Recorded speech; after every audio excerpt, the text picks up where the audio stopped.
आपको मेरा चैनल पसंद है तो प्लीज लाइक करें और नए वीडियो को सबसे पहले आप ही देखें, इसीलिए आर्ट्स क्लासेस चैनल को सब्सक्राइब करके घंटी को जरूर दबाएं। चलिए नमस्कार, आप सभी को आपके ही अपने YouTube चैनल आर्ट्स क्लास के ऊपर में स्वागत है। मैं भारती सर पटना बिहार से। आज हम लोग बात करेंगे क्लास 12th का जो NCERT जो हिस्ट्री है यानी भाग 1 उसके 3rd चैप्टर को देखेंगे, जिस चैप्टर का नाम है बंधुत्व जाति तथा वर्ग। इस चैप्टर के ऊपर में काफ़ी सारे वीडियो जो है वो बना करके प्लेलिस्ट में डाल दिए गए। यदि आपके पास NCERT भाग 1 का जो बुक होगा तो आप पेज नंबर जो है वो 70 निकालेंगे, 70। चूंकि 69 पेज नंबर की अगर बात कर ले तो वो पिछले वीडियो क्लास में हम पढ़ा दिए थे, उसके आगे के कड़ी को भी हम जोड़ने वाले हैं। तो अगर आपके पास बुक होगा तो 70 पेज नंबर निकाल सकते हैं, अगर बुक ना है तो भी कोई दिक्कत ना है, आप एकदम बढ़िया से बारीकी से सुनेंगे, आपको सभी कहानी के फॉर्म में पढ़ा दिए जाएंगे। तो पिछले दिन हम लोग कहाँ तक पढ़े थे सर? बढ़िया से सुनेंगे। तो पिछले दिन जाने थे कि जन्म के आधार पे सामाजिक प्रतिष्ठा को लेकर के, कि हम लोग क्या देखे थे कि जो 4 वर्ण होते हैं, यही तो पढ़ते आ रहे हैं ना, इसमें महाभारत में 4 वर्ण है। 4 वर्ण में सबसे ऊपर ब्राह्मण है, फिर क्षत्रिय है, फिर वैश्य है और नीचे में शूद्र है। और एक बात तो देख लिए थे कि जिनका उच्च वर्ण में जन्म होता था उनकी सामाजिक प्रतिष्ठा जो है वो ज्यादा होता था। अभी भी आप ये देख सकते हैं, आपको अभी भी ग्रामीण एरिया में ये चीजें देखने को मिल जाएगा, ठीक है, जन्म के आधार पे। बाकी जैसे जैसे बड़े शहर में जाओगे तो वहां जन्म वाला जो सिस्टम है वो धीरे धीरे खत्म आपको मिलेगा। वहां जिसके पास ज्यादा पैसा है, समझिए कि वही समाज में प्रतिष्ठित है। जिसके पास पैसा नहीं है तो चाहे ब्राह्मण है चाहे क्षत्रिय है, सब शूद्र के समान हुए है ये शहर में। लेकिन गांव में देखेंगे तो अभी भी ये सिस्टम बरकरार है। तो ये जो हम लोग पढ़ते आ रहे थे तो इसमें आपको ये बताए थे कि इस सिस्टम को बौद्धों ने स्वीकार नहीं किया है। पिछले वीडियो क्लास में आपको बताए थे, याद करिए। अगर नहीं देखे तो आप लोग पिछले वीडियो क्लास को देखा करिए, और नहीं तो इससे पहले भी आप देख लेंगे तो ज्यादा उचित होगा। अब ये बढ़िया सुनेंगे। बौद्ध जो है वो बौद्ध वाले इस सिस्टम को नहीं माने हैं, चूंकि अब प्राचीन काल में बौद्धों का आगमन हो गया है। और यही पे एक बात कहते, एक हिस्टोरी NCERT का उठाया गया है, जिसमें एक आदमी है अवंती पुत्र है। और अवंती आपको बताए थे हम पहले जब आपको पढ़ा रहे थे महाजनपद, तो बताए थे कि मध्य प्रदेश का जो क्षेत्र है वही अवंती एक महाजनपद होती थी, जिसके उत्तरी राजधानी उज्जैन और दक्षिणी राजधानी जो है वो महिष्मती होती थी। अभी ध्यान से सुनेंगे। अवंती के एक शासक हैं, एक राजा है, जो भी कहो, तो एक अवंती पुत्र है और एक कच्चन है, ये याद रखेंगे। अब ये कच्चन कौन है तो यहां स्पष्ट कर दे कि कच्चन एक बौद्ध धर्म से जुड़ा आदमी है, ये ध्यान रखेंगे। यानी एक बौद्ध धर्म से जुड़ा आदमी का नाम क्या है? कच्चन। और अवंती के जो शासक है उनका नाम क्या है? तो अवंती पुत्र का है। अब ये जो कहानी हिस्टोरी निकाला जा रहा है ये इतिहास में याद रखेंगे बौद्ध ग्रंथ है एक, जिसको कहते हैं मध्यम निकाय। और मध्यम निकाय जैसे आपको बौद्ध धर्म ग्रंथ अंगुत्तर निकाय पढ़ाए थे कि जहां अंगुत्तर निकाय से ही 16 महाजनपदों की जानकारी हमको प्राचीन काल में मिलती है, उसी तरह से एक बौद्ध ग्रंथ है जिसका नाम है मध्यम निकाय। और मध्यम निकाय बौद्ध ग्रंथ में ये पाली भाषा में लिखा हुआ है। और यही से एक साक्ष्य लिया जाता है भाई कच्चन और अवंती पुत्र के बीच जो बातचीत होती है उसको लेकर के। अब इसको बढ़िया से हम आपको सुनाएं, इसीलिए थोड़ा सा बुक का सहारा लेंगे, आप बोर नहीं होंगे, क्योंकि एक एक लाइन जो है हम आपको डील कर देंगे, आपको कोई चिंता नहीं। बाकी जितने भी टर्म्स आएंगे, वर्ड आएंगे, जैसे चारण क्या होते हैं, कृपण व्यक्ति क्या होते हैं, ये आपको शायद बुक पढ़ने में समस्या आ सकता है, ये सारा कुछ हम आपको खत्म कर देंगे। बस वीडियो को आप पूरा देखा करिए। और कोई भी बच्चे, आप सबसे रिक्वेस्ट है कि वीडियो अच्छा लगता है तो आप डाउनलोड कर लेते हो बाद में देखने के लिए, वैसी गलती ना करें। आपसे एकदम हम रिक्वेस्ट करते हैं आपको यूट्यूब पे ही देखें, अभी टाइम नहीं, बाद में देख लेंगे, क्योंकि सभी वीडियो जो है वो क्रम से प्लेलिस्ट में यूट्यूब पे छोड़ दिए जाते हैं, ना तो प्राइवेट किए जाते हैं ना तो प्लेलिस्ट हटाए जाते हैं। चलिए अब बढ़िया से सुनेंगे। कहते हैं कि ये तो आपको समझ में आ गई कि ये जो कहानी है वो पाली भाषा के बौद्ध ग्रंथ मध्यम निकाय से लिया गया है। अब अवंती पुत्र और कच्चन के बीच बातचीत हो रही है, और क्या बातचीत हो रहा है जिसमें अवंती पुत्र के तरफ से सबसे पहले देखेंगे कि कच्चन से क्या कार्य है। कहते हैं अवंती पुत्र ने कच्चन से पूछा कि ब्राह्मणों के इस मत के बारे में उनकी क्या राय है कि वे सर्वश्रेष्ठ हैं और अन्य जातियां निम्न कोटि की हैं। यानी कच्चन से ये कह रहे हैं अवंती पुत्र कि भाई ब्राह्मण तो अपने आप को सर्वश्रेष्ठ समझते हैं, वह ब्राह्मण की यही न राय है कि हम जो है वो सर्वश्रेष्ठ है। इस मामले में कच्चन से कह रहे हैं अवंती पुत्र कि तुम्हारी क्या राय है, ठीक है। क्योंकि अपने आप को वो सर्वश्रेष्ठ बताते हैं, उच्च कोटि के बताते हैं, बाकी जो लोग हैं वो धीरे धीरे उनसे नीचे, यानी जैसे जैसे वर्ण नीचे आ रहा है, क्षत्रिय वैसे शूद्र वैसे उनकी स्थिति जो है समाज में वो कम बताते हैं कि वो समाज में कम प्रतिष्ठित है, उच्च कोटि का नहीं है। सर बात इसको लेकर करके सवाल कर रहे हैं अवंती पुत्र किन से, तो कच्चन से। केवल बढ़िया से सुनेंगे, अगर बुक ना होगा तो कोई दिक्कत नहीं है, आप सुन करके भी काम चला सकते हैं। अब यहाँ पे ध्यान से सुनेंगे, कहते हैं कि ब्राह्मण का वर्ण शुभ्र है, यानी ब्राह्मण जो है अपना जो वर्ण मानता है वो कहता है भाई शुभ्र, यानी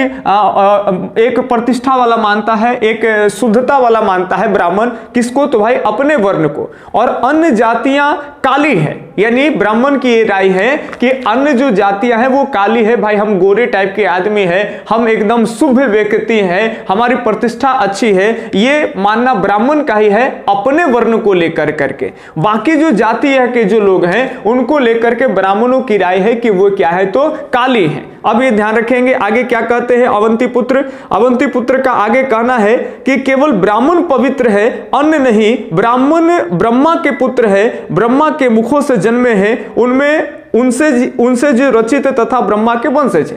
यानी ब्राह्मण जो है वो अपने आप को कहते हैं कि हमारी जो उत्पत्ति हुई है भाई दैवीय व्यवस्था में, अब तो दैवीय व्यवस्था आपको डिटेल से पढ़ा है कि किस तरह से ब्राह्मणों का ये रचा जाल है और कुछ है नहीं। समाज में वर्षों वर्षों राज करने के लिए ब्राह्मणों की द्वारी बनी बनाई दुनिया है, धर्म फर्म कुछ है नहीं, ये सारा कुछ पॉलिटिकल जाल एकदम डाल दिया गया है कि सब लोग एक तरह से जैसे होते रहे। आप ब्राह्मण हमेशा जब तक धर्म चलते रहेगा तब तक ब्राह्मण की स्थिति एकदम सर्वश्रेष्ठ है।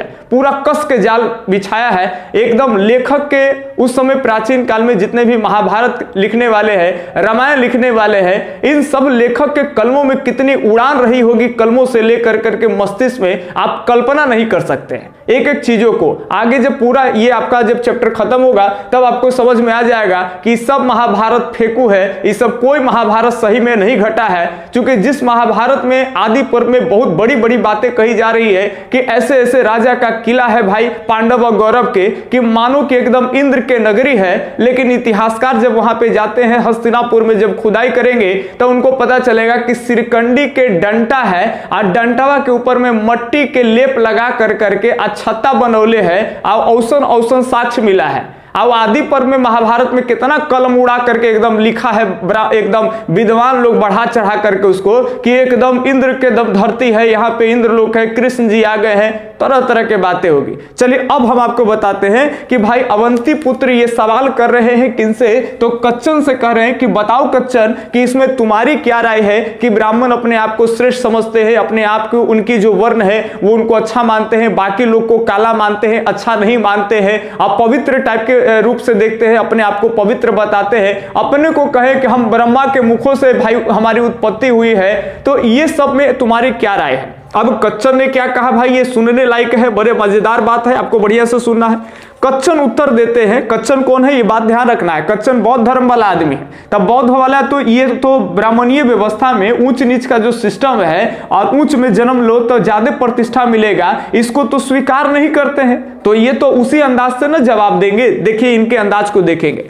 कच्चन ने उत्तर दिया कि क्या यदि शूद्र धनी होता, बढ़िया से सुनेंगे, लाइन में बड़ा दम है सर, यदि शूद्र धनी होता, दूसरा शूद्र अथवा क्षत्रिय फिर ब्राह्मण अथवा वैश्य उनकी विनीत स्वर में बात करता। ये बढ़िया से सुनेंगे, समझने वाली बात है। एक बार फिर से हम इसको पढ़ देते हैं कि यदि शूद्र जो है वो धनी होता, मतलब शूद्र जो है वही अमीर होता, तो क्या होता, दूसरा जो शूद्र माने बाकी जो वर्ण हो गए शूद्रों को स्वर कर करके उनको ही शूद्र टाइप के बताए जा रहे हैं कि वो लोग क्या करते, ब्राह्मण हो चाहे वैश्य हो चाहे क्षत्रिय हो, उनसे विनीत स्वर में बात करता। माने ये प्रश्नवाचक चिन्ह लगा रहे हैं, कच्चन प्रश्नवाचक चिन्ह लगा रहे अवंती पुत्र से कि आप ये बताइए कि यदि शूद्रों के पास में काफी धनी होता और बाकी ये तीन वर्णों के पास में धन नहीं होता, तो आप हमको ये बताइए क्या ये तीनों जो उच्च वर्ण के आदमी है जो शूद्रों के साथ ऊंची वर्ण में ऊंची आवाज में बात करता है, क्या ये कर पाएगा क्या।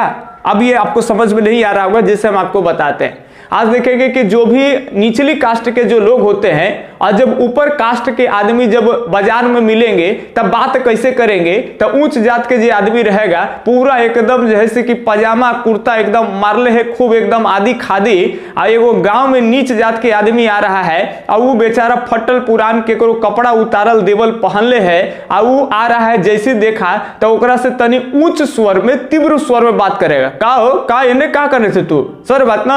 आज जो निचली जाति का आदमी है वो तनी एकदम महिया के बोलेगा मालिक कैली है ऐसी काम से। तो यही कच्चन कह रहे हैं कि अगर वो शूद्र जो निचली जात का आदमी है अगर उसके पास बहुत ज्यादा धन होता तो आप हमें बताइए कि क्या उचली वर्ण वाला आदमी है ये क्या उनसे ऊंचे आवाज में बात करते क्या? माने ये सवाल कच्चन भी कर रहे हैं अब अवंती से। अब आपको समझने में मजा आ जाएगा, अब ये ध्यान से सुनेंगे। अवंती पुत्र ने प्रत्युत्तर में कहा, प्रत्युत्तर मतलब होता है कि बड़ा जल्द ही उन्हें उत्तर देना, रिप्लाई करना, तो ये ध्यान रखेंगे। अवंती पुत्र ने भाई कहा, क्या कह रहे हैं, यदि शूद्र के पास धन अथवा अनाज स्वर्ण का ढेर फिर रजत होती, मतलब सोने होते अनाज होते, रजत का मतलब होता है चांदी, इतिहास में ये वर्ड बार बार आएगा रजत, और रजत का मतलब याद रखेंगे चांदी होता है। तो अगर शूद्रों के पास में चांदी होता, सोने होते, अनाज के भंडार होते, ये कौन कह रहे हैं, तो अब ये कच्चन को अवंती पुत्र कह रहे हैं कि यदि ऐसा होता, तब देखिए आगे की लाइन पढ़ते हैं, तब क्या होता, दूसरे शूद्र को अपने यहां आज्ञाकारी सेवक के रूप में प्राप्त कर सकता था जो उससे पहले उठे और उसके बाद में विश्राम कर। अब बढ़िया बात है, बढ़िया सुनेंगे। यदि शूद्र के पास में बहुत ज्यादा धन होता तब क्या होता भाई, तो ये बाकी जो शूद्र है यानी ब्राह्मण है, क्षत्रिय है, वैसे इनको कह रहे हैं अवंती पुत्र कि इस सब जो है इनके यहां नौकरी चाकरी करता, इनके यहां दरबारी का काम करता। अब ये सब क्या करते भाई, तो ये शूद्रों के उठने के, याद रखेंगे, शूद्रों के उठने के वो पहले ही उठ जाते और शूद्रों के विश्राम करने के ये जो है से कि बाद में विश्राम करते, जैसा कि शूद्र आज करते हैं। आप शूद्र को देखेंगे, जैसे अगर आपका 50 बीघा खेत है, अगर आप उच्च बिरादरी के आदमी है भाई, उच्च जाति के आदमी है, और 20 बीघा 30 बीघा अगर आपका खेत है, तो आप कोनो नीच जात के आदमी के कह दे अरे फलना जाके तनी सवेरे टोका उतार दी है, सर बात ना। अब आप टाइल्स मार्बल के एकदम मकान बनैले हैं गांव में, एकदम 8-9 बजे तक एकदम डंड मार के सुतल है, आपका टोका उतर जाएगा। अगर नहीं उतरेगा तो खूब जाके ओकरा झोपड़ी में गरमाइएगा कि अरे काहे नहीं अभी तक टोका उतारा है तू, वो पल ही जाकर के यहाँ मालिक के टोका उतार दे ना, तो अथी तो बड़ी बोलता थे, सर बात ना, वो जाके अपना काम कर लेगा। तो आप अभी जो शूद्र है ना वो आपसे पहले उठता है, याद रखेंगे, और आपके सोने के वो बेचारा बाद में विश्राम करता है, याद रखेंगे। आप शाम होगा अपना एकदम पूरा बढ़िया लुंगी धोती पहन करके उजर आ जा करके सूझ जाइएगा, और नौकर के कह दे अरे जाके तनी गैया दूह ली है, अरे तनी भैंसिया दूह ली है, खरंजा बहार दी है, 4 5 काम ओकरा लगा करके चल जाइए। वो बेचारा काम धाम कर करके ओकर बाद रात्रि में सोता है, तो ये शूद्र करता है। तो यही बात कह रहे हैं अवंती पुत्र कि अपोजिट यानी उल्टा होता है। उल्टा क्या होता है कि शूद्र बेचारा, शूद्र जो है वो बाद में उठता, काहे कि उसके पास ढेर पैसा धन संपत्ति है, तब बाकी ब्राह्मण क्षत्रिय के नौकर चाकर में लगैले है, तो नौकर चाकर ना पहले उठेगा जी। तो ये उल्टा बात कह रहे हैं कि ऐसा ही समाज उल्टा होता। अब अवंती पुत्र का ये जवाब है कि भाई ऐसा होता कि ज्यादा सोना चांदी अगर ढेर होता शूद्रों के पास में तो भाई मत पूछिए, शूद्र सवेरे सूझ जाते और ब्राह्मण वगैरह ये सब शूद्रों का काम करते, उनके यहाँ नौकर चाकर में रहते, तो वो बाद में विश्राम करते। ये बात हम नहीं कह रहे हैं, ये बात जो है वो अवंती पुत्र कह रहे हैं। अब कंचन का क्या जवाब आता है, सॉरी कच्चन का, तो अब कंचन बोला जाता है, चलिए ध्यान रखेंगे कोई भी हो। कच्चन जो है वो कहते हैं, पूछते हैं कि यदि ऐसा होता तो क्या फिर ये चारों वर्ण एकदम समान नहीं है। बहुत बढ़िया लाइन कर रहे हैं, इसको हम तोड़ के आपको समझाएंगे। अगर ये कच्चन करें कि यदि ऐसा है तो फिर ये चारों वर्ण समान नहीं है, इसमें क्या लॉजिक है जी? क्योंकि देखिए ब्राह्मण कहते हैं कि सभी वर्ण समान है, ब्राह्मण कभी कहबे नहीं करते हैं कि हम भेदभाव तुमसे कर रहे हैं। अगर ये बात कहेंगे तो शूद्र मानेगा काहेला, काहेला कोई आदमी उनसे पूजा पाठ कराएगा, काहेला उनका वैल्यू देगा। ब्राह्मण कह रहे हैं कि हम जो व्यवस्था ऊपर नीचे बनाए हैं इस सबके काम के हिसाब से, शूद्र को कह रहे कि तुम्हारा काम ही यही है कि तुम निर्धारित, तुम काम निर्धारित हो ले भैया, ये हम नहीं किए हैं, ऊपर किए हैं, और तुम्हारा यही सबसे बढ़िया कर्म है और कर्म बढ़िया करो तो समझो एक तरह से धर्म के पालन कर रहे हो, उसको तो एकदम बता दिया गया है ना, माइंड पास कर दिया गया है। तो ये ध्यान से सुनेंगे। अब यही बात जो है वो कच्चन कह रहे हैं कि यदि ब्राह्मण सबको कहते हैं कि ये समान है और फिर ये है कि इनके साथ भेदभाव होता है, लेकिन इसके पास अगर ज्यादा धन आ जाए, ज्यादा संपत्ति आ जाए, तो फिर ये सब इसके यहां नौकर चाकर का काम करेंगे तो भेदभाव, तो फिर इसको हम एक समान कैसे मान लेंगे। यानी फाइनल ये कच्चन इस बात से ये बता रहे हैं कि ये जो 4 गो व्यवस्था है, वर्ण व्यवस्था, ऊपर और नीचे वाला, कि कोई मुख से बना है तो कोई पैर से बना है, तो कोई जंघा से बना है, तो कोई बाजू से बना है, ये कहीं ना कहीं एकरा में समानता नहीं है, ये एक समान वाली व्यवस्था नहीं है। अब याद रखेंगे अवंती पुत्र के थोड़ी सी बात हम लोग देख ले कि ये क्या कह रहे हैं। अवंती पुत्र ने यह स्वीकार किया कि यह आधार पर चारों वर्णों में कोई भेद नहीं है। अब यहाँ पे लइकन बड़ा गड़बड़, अपने से पढ़ने वाला लइकन बड़ा उल्टा पुल्टा समझ जाता है, इसको बढ़िया सुनेंगे। देखिए साफ साफ लिखा जा रहा है कि अवंती पुत्र ने यह स्वीकार ही कर लिया कि इस आधार पर चारों वर्णों में कोई भेद नहीं है, कोई भेद नहीं है। ये कौन स्वीकार कर रहे हैं? तो अवंती पुत्र। मतलब पढ़ने वाला, अपने से पढ़ने वाला लगता है कि चारों में कोई जो है भेद, यानी कोई किसी तरह से प्रकार छुआछूत नहीं है, लेकिन ऐसी बात नहीं है। अवंती पुत्र का कहने का तात्पर्य समझेंगे, अवंती पुत्र ये फाइनल डिसाइड कर लिए हैं कि इन चारों वर्णों में कोई भेद नहीं है। इसका मतलब आपको एकदम स्पष्ट कर दे कि अगर किसी के पास पैसा आ जाएगा तो भाई वो समाज में प्रतिष्ठा वाला होगा। ये हम नहीं कह रहे हैं, ये अवंती पुत्र। तो समाज में तो इसको काम ही दे दिया गया है ना जी, कि काम रोजी रोजगार कम मिलते रहे, ये केकरो सेवा पानी करते रहे, तो ये तो ऑटोमेटिक बेचारा शूद्र हो जाएगा। जबकि ब्राह्मण कहते थे कि ये ऐसन है, ये है, इसीलिए इसको इस कैटेगरी में रखा गया है, जो जैसा है उसको वैसे कैटेगरी में रखा गया है। तब अवंती पुत्र को ये आंखें खुल गई कि ऐसी बात नहीं है। अगर जिसको अगर शूद्र भी है उसको ब्राह्मण की तरह अगर वेद पुराण पढ़ने का अधिकार हो, यज्ञ वज्ञ करा सकता है, तो वो भी समाज में प्रतिष्ठित हो सकता है, वो भी समाज में ऐशाराम की जिंदगी जी सकता है। सर बात को चलिए, यानी इनमें कोई दिक्कत नहीं है, सब एक समान ही है। अब आगे हम लोग आते हैं। अगला जो आपका टॉपिक है एनसीईआरटी का, वो है कि एक वैकल्पिक सामाजिक रूपरेखा। बढ़िया से सुनेंगे। लेकिन अब तक हम आपको बता दें कि अब तक हम पढ़ते क्या आ रहे हैं, तो 2 चीजों के ऊपर में पढ़ते आ रहे हैं कि संपत्ति या जन्म पर। बढ़िया से सुनेंगे। संपत्ति या जन्म पर समाज में लोगों की प्रतिष्ठा होती थी। यानी अगर किसी व्यक्ति को समाज में ज्यादा प्रतिष्ठा, कम प्रतिष्ठा की अगर बात कर ली, यानी सामाजिक प्रतिष्ठा का, तो ये दावा किया जाता था संपत्ति को लेकर के या जन्म को लेकर के। जैसे जिसके पास ज्यादा संपत्ति हो जाता था तो समाज में प्रतिष्ठित कहलाता था, या फिर हम लोग ये भी पढ़े कि या तो उच्च वर्ण में जन्म हो गया तो वो समाज में अपने आप को प्रतिष्ठित मानता था, जैसे ब्राह्मण है, क्षत्रिय है। तो अब तक तो यही हम लोग पढ़े, लेकिन इसको केवल पढ़ करके और अपना माइंडसेट ऐसा रखेंगे तो दिक्कत हो जाएगा। हम पहले बता दें कि एनसीईआरटी सभी पहलुओं पे आपको सोचवाती है और आपके थिंकिंग पावर को काफी डेवलप कर पाती है। तो अब हम लोग चलते हैं ऐसे जगह पे कि जहां पे तो आपके पास ज्यादा संपत्ति हो जाएगा तब भी आप समाज में प्रतिष्ठित नहीं माने जाएंगे।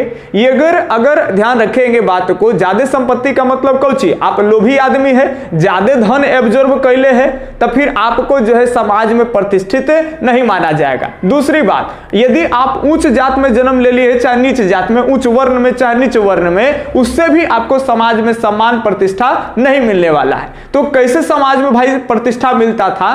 तो हम चलते हैं दक्षिण भारत के तमिलम क्षेत्रों में, और यहां पे इतिहासकार कुछ सोर्स इकट्ठा किए हैं कि जो तमिलम का क्षेत्र है, अब यहां तमिलम बोल रहे हैं, इस पर भी आपको बढ़िया से सोचना है। जैसे दक्षिण में जाएंगे तो इधर केरल है, केरल के ऊपर कर्नाटक है, इधर में देखेंगे तो तमिलनाडु है, और ऊपर में आंध्र प्रदेश, ओडिशा ऐसे चल जाता है।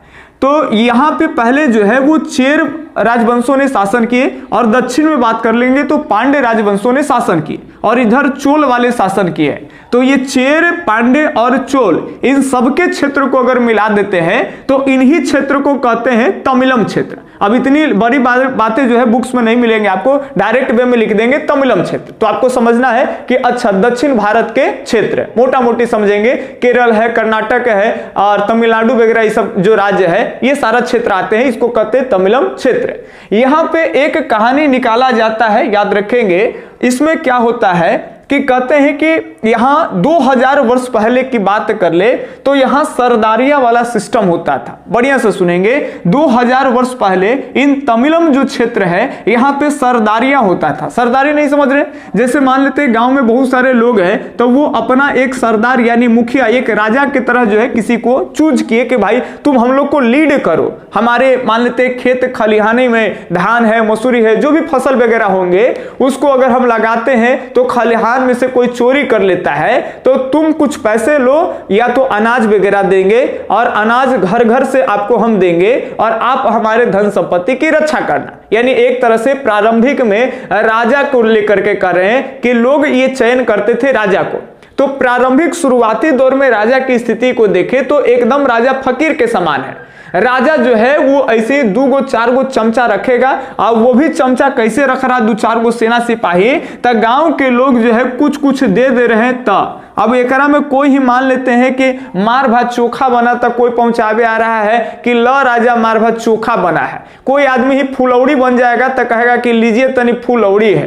राजा तो कहियो फेरे में पड़ जाएगा कि गांव में इतना मनी आदमी है, आज सांझ के सोचेगा, ये आदमी सोचेगा कि कोई आओ जती ना पूरा गाँव में से पहुंचावे, ये सोचेगा कि कोई आओ ना गेली हो, तो सब ऐसे सोच लेगा, तब बेचारा सरदार भूखे रह जाएगा। लेकिन ऐसी नहीं है। अब कृषि की बात आ गई है तो कृषि में फुलौड़ी और बचका तोरा है, फुलौड़ी है तो फुलौड़ी बचका दीजिए और नहीं है तो कोई दिक्कत नहीं। अब कृषि का युग है तो अनाज तो आपके यहाँ होगा ना, अनाजे दे दीजिए। महीना पे या साल पे अनाज आपको देना है। किसको भाई? राजा को। बोलोगे क्यों देंगे हम राजा को? क्योंकि राजा जो है एक तरह से सरदार की भांति है। आप अगर सो भी जाते हैं तो आपके खेत खलिहान में जो आपका अनाज है वो सुरक्षित है। अब ये याद रखेंगे, अगर राजा खुद अकेले होता, केवल लोग भोजन देगा, अनाज नहीं देगा, तब बताइए राजा सेना रख सकता है? जी नहीं ना रख पाएगा।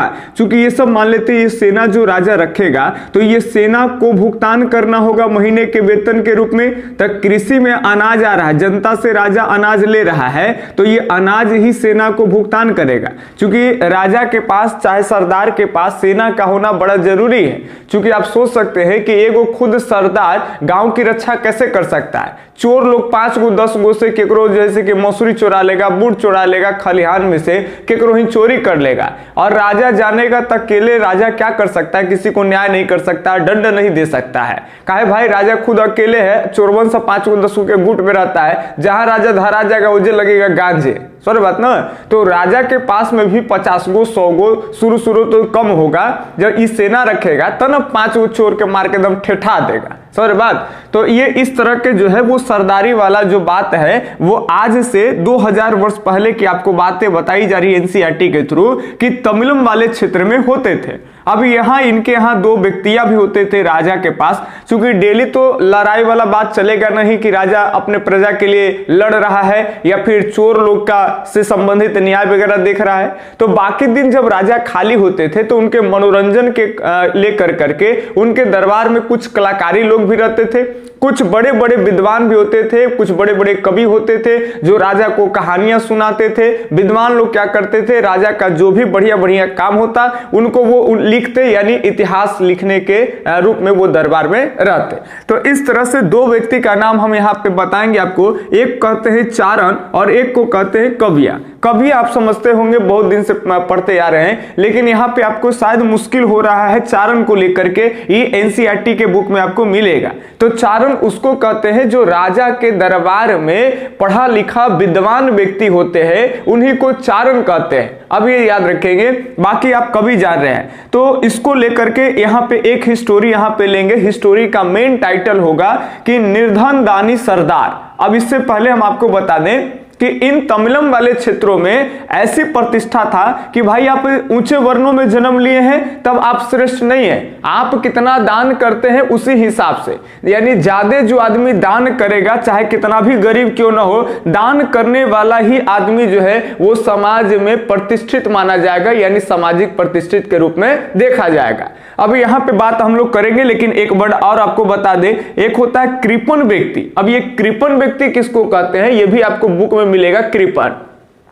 कृपण व्यक्ति का मतलब आप आमतौर पर समझ सकते हैं कि लोभी व्यक्ति, जो ज्यादा धन संग्रह करने के फेरा में लगे रहते हैं, खूब पैसा वगैरह इकट्ठा कर रहे हैं, तो ऐसे ही व्यक्ति को आप लोभी व्यक्ति जो कहते हैं, उसी के लिए एनसीईआरटी जो वर्ड यूज करता है, याद रखेंगे कृपण। अब यहां पे एक बात हम आपको अपनी बातें बताना चाहे, हमारा ऐसा एक मानना है, आप अपनी जो भी हो सकते हैं आप विचार रख सकते हैं कि कई लोग ऐसे सोचते हैं कि सर ज्ञान और ये जो धन है ना, ये दोनों एक साथ चलता है, ये एक साथ चलना चाहिए। का भाई हम ज्यादा पढ़ लिख जा रहे हैं, पूरा एकदम नॉलेज हासिल कर रहे हैं, यूपीएससी की तैयारी करने के लिए रात दिन एक कर दिए हैं, तो जब हम बन जाएंगे तब तनिक काड़ा पैसा आना चाहिए। मैंने लोग को ही लगता है सर इतना मेहनत करके डॉक्टर इंजीनियरिंग के पढ़ाई किए हैं, तब पढ़ला के बाद वो 1000 2000 10,000 कमाए लग गया है, लाखों लाख रुपया कमाने के लिए उतना मेहनत किया है। यानी लोग को लगता है कि हम ज्यादा ज्ञान ले रहे हैं तो पैसा ज्यादा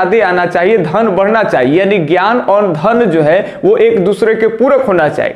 लेकिन ऐसी बात नहीं है। ये ज्ञान जो हो गई वो डेटा बेस हो गया, वो फिजूल का ज्ञान है जो आज के डेट में लोग ले रहे हैं। असल अगर ज्ञान का मतलब हो गया आपको जीने का सही मायने समझ में आ जाए, और अगर वो ज्ञान अगर आप अर्जित किए हैं, तब ऐसा नहीं है, वो ज्ञान में धन और ज्ञान जो है वो उल्टा चलता है।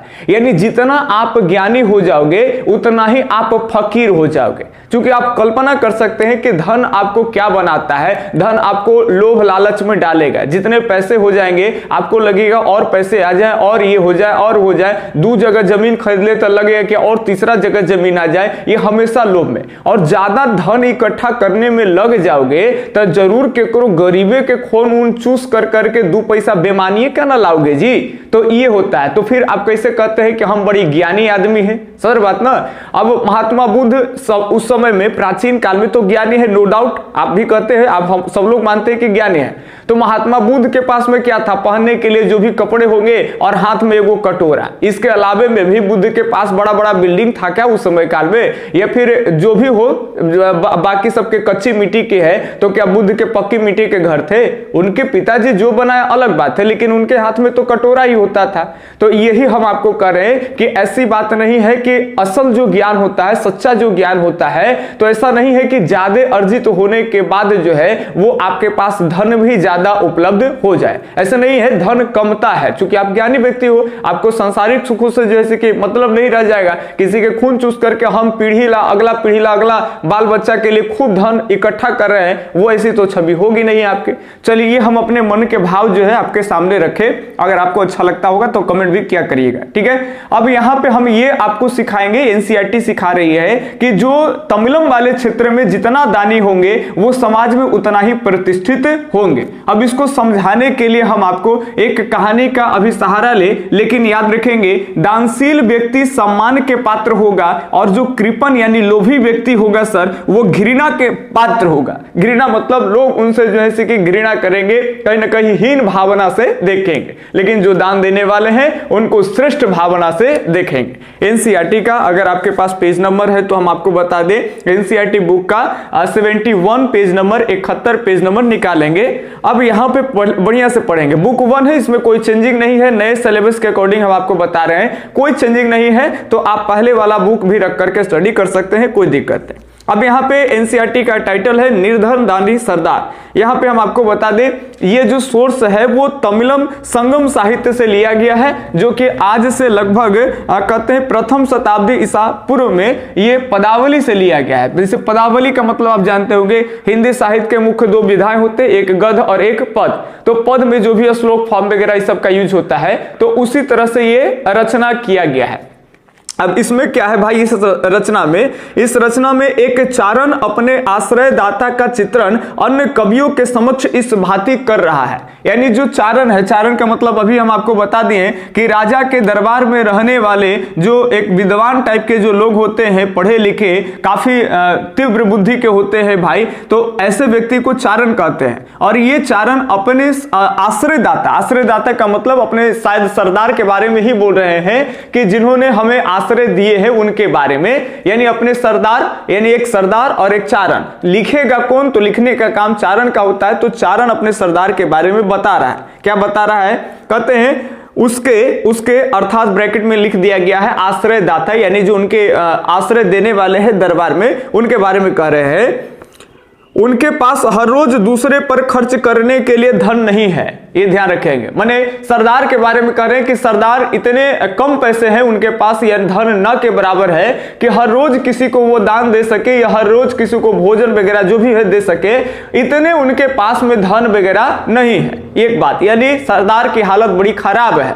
चलिए दूसरी बात कहते हैं किंतु वह इतना ओझा भी नहीं कि यह कर करके कि मेरे पास कुछ नहीं दान देने से मना कर दे। याद रखेंगे, यानी सरदार ऐसा है कि वो इतना भी ओझा नहीं है कि अगर कोई उसके राज्य में आ जाए या फिर राज्य के कोई व्यक्ति हो और वो या तो खाने पीने के लिए कोई चीज मांगे या कोई दान मांग सकता है, तो वो चाहता तो ये कह सकता था कि मेरे पास कुछ नहीं है तो हम कैसे देंगे, और वास्तव में उसको हर रोज किसी को दान देने के लिए कुछ है भी नहीं। ये उसी के दरबार में रहने वाला जो विद्वान चारण है वो बता रहे हैं, लेकिन फिर भी ये ऐसी बात जो है, ऐसे शब्दों का सहारा सरदार नहीं लेता है। अब यहाँ पे भाई सरदार कुछ न कुछ करेगा तो उसके पास है नहीं, तो अब आगे ध्यान सुनेंगे। कहते हैं कि वह थोड़ा लाइट से चमकता है तो दिखने में दिक्कत होता है।